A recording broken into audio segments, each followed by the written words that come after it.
To the latest on the president's trade war, and news breaking overnight that China and the U.S. have reached a short-term agreement. Our senior political correspondent, Rachel Scott, is tracking the latest on this trade deal. Good morning, Rachel.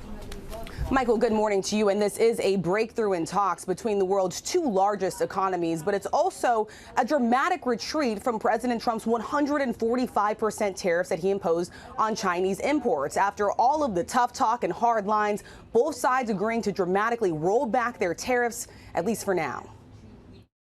This morning, the Trump administration emerging from a marathon weekend of negotiations, announcing the U.S. has reached a trade deal with China to significantly lower most tariffs for 90 days. We have reached an agreement on a 90-day pause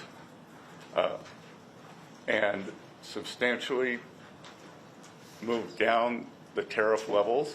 The U.S. agreed to roll back its steep 145% tariff on Chinese imports to 30%, and China agreeing to lower its tax on American goods from 125% to 10%. For weeks, the president has been defiant about keeping his tariffs in place, even as markets tumbled and retailers warned their shelves could go empty. I know what the hell I'm doing. I know what I'm doing, and you know what I'm doing, too. China took a hard line, too, insisting no matter how long the trade war lasts, will never yield. But just as both sides touched down in Geneva, Switzerland for those high-stakes talks, the president with a change in tone, suggesting he would be willing to drop his tariffs even lower to 80%. The deal the U.S. reached is much lower than that. We concluded that we have shared interest. The consensus from both delegations this weekend is neither side wants a decoupling. On Wall Street, stock futures surging as the U.S. and China return back to the negotiating table in hopes of reaching a long-term deal.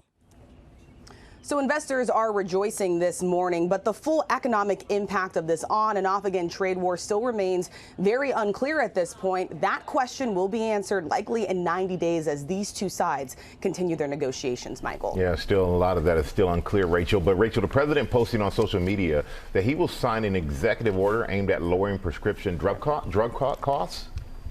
Yes, Michael, the president says he'll be signing that executive order in just a few hours before he heads off on this foreign trip. It is aimed at lowering the price of prescription drugs. The goal here to force pharmaceutical companies to charge the U.S. the lowest price that they charge other companies. Now, if implemented, this would likely have the largest impact on drugs covered by Medicare and that are administered in a doctor's office. But the White House not releasing any other details this morning, and implementing this could be very complicated, Michael. All right, Rachel Scott, thank you so much.